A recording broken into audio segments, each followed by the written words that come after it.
Mga kapatid, ang humiliya po ngayong araw ng Sabado pong ito ay hango po sa babasahin kong ito. Mateo, Kapitulo 14, versikulo 1 hanggang 12. Ang pagkamatay ni Juan na taga-bautismo. Ang balita tungkol kay Jesus ay nakarating kay Herodes na gobernador ng Galilea. Kaya't nasabi niya sa kanyang mga lingkod, si Juan na taga-bautismo iyon, si muling nabuhay, kaya't nakakagawa ng mga himala. Itong si Herodes ang nagpahuli kay Juan.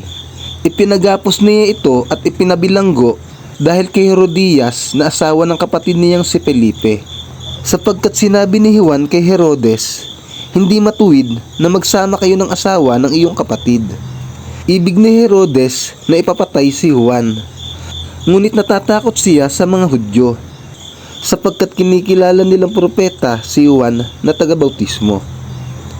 Nang sumapit ang kaarawan ni Herodes, sumayaw ang anak na babae ni Herodias sa harap ng mga panauhin. Labis na nasiyahan si Herodes, kaya't sumumpa siyang ibibigay sa dalaga ang anumang hingin nito. Sa udyok ng kanyang ina, sinabi ng dalaga sa hari, ibigay po ninyo sa akin ngayon din sa isang pinggan ang ulo ni Juan na taga-bautismo. Nalungkot ang hari, ngunit dahil sa kanyang pangakong narinig ng mga panauhin, iniutos niyang ibigay sa dalaga ang ulo ni Juan. Kaya't pinapugutan niya si Juan sa bilangguan. Inilagay ang ulo sa isang pinggan at ibinigay ito sa dalaga. Dinala naman ito ng dalaga sa kanyang ina. Dumating ang mga alagad ni Juan.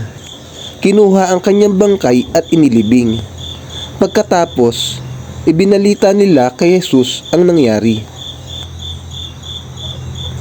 Ang mabuting balita ng Panginoon. Pinupuri ka namin, Panginoong Hesukristo.